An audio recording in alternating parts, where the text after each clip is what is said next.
Hi, I'm Jan with Academic Technologies, and welcome to our second video on Microsoft Sway. In our last video, we focused on how to get a Sway presentation started and how to add content using the cards in the storyline section of the platform. Today, we'll be focusing more on the design section and how to use the tools there to turn all of that content into a fun, engaging experience. Once again, if you have any other questions, feel free to reach out to us in Academic Technologies or to me directly at jana.doherty@cnu.edu. So let's not delay, let's get back into our presentation. As I mentioned in our last video, Sway is broken up into two sections, which you can see at the top left of the platform. To switch from storyline to design mode, just click Design, and you'll see the entire platform change. Instead of the cards, you'll now see a preview of how those cards are currently layered together in your layout. We can see our title screen, some of our text and our images, and you'll see that those cards are layered together in a dynamic, more seamless way. Any of the tools you could use to alter that layout are going to be in the Styles sidebar, which can be opened using the button in the upper right. The first tool you'll see is a set of orientations you can choose from. While Sway will default to making presentations that scroll vertically, you can also have them scroll horizontally, or set up each card as presented in a separate slide. Now this is where some information from the previous video may need to be revisited. If you remember that previous video, we talked about how uploading an item like a PDF will result in all the elements of that PDF being broken down into separate cards. Let's take a quick look there. And there's our separate cards. Now, those cards will be relayered in the design section to look more properly like the original document.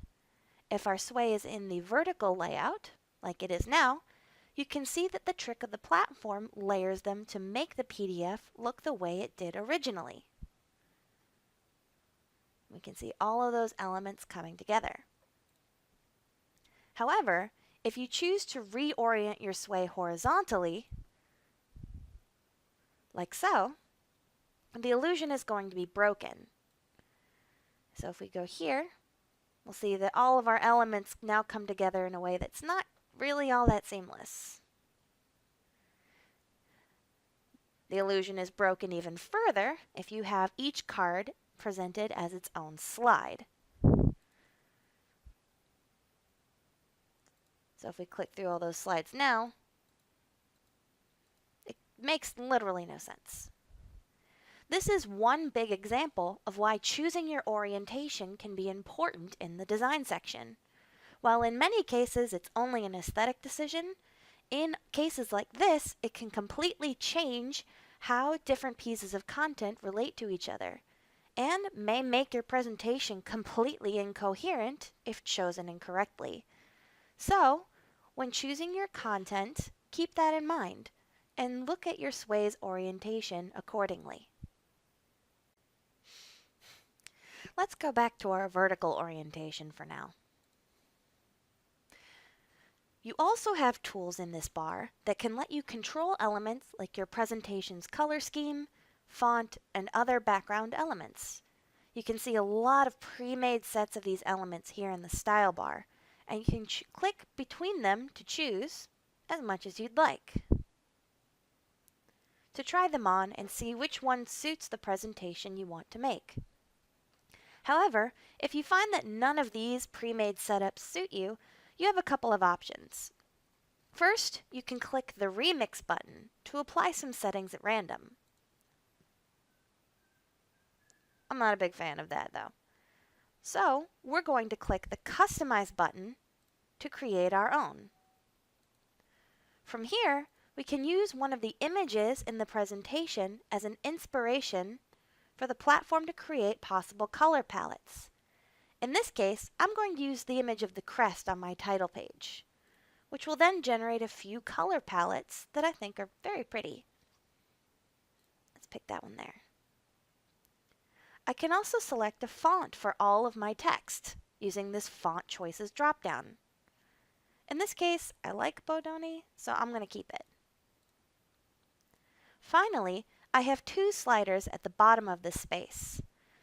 The first slider controls the level of animation the platform will generate for your presentation.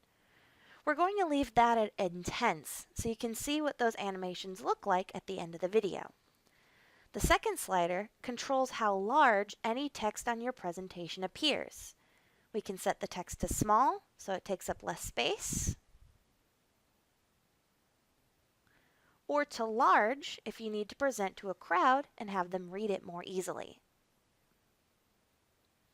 I like normal though, so let's switch it back.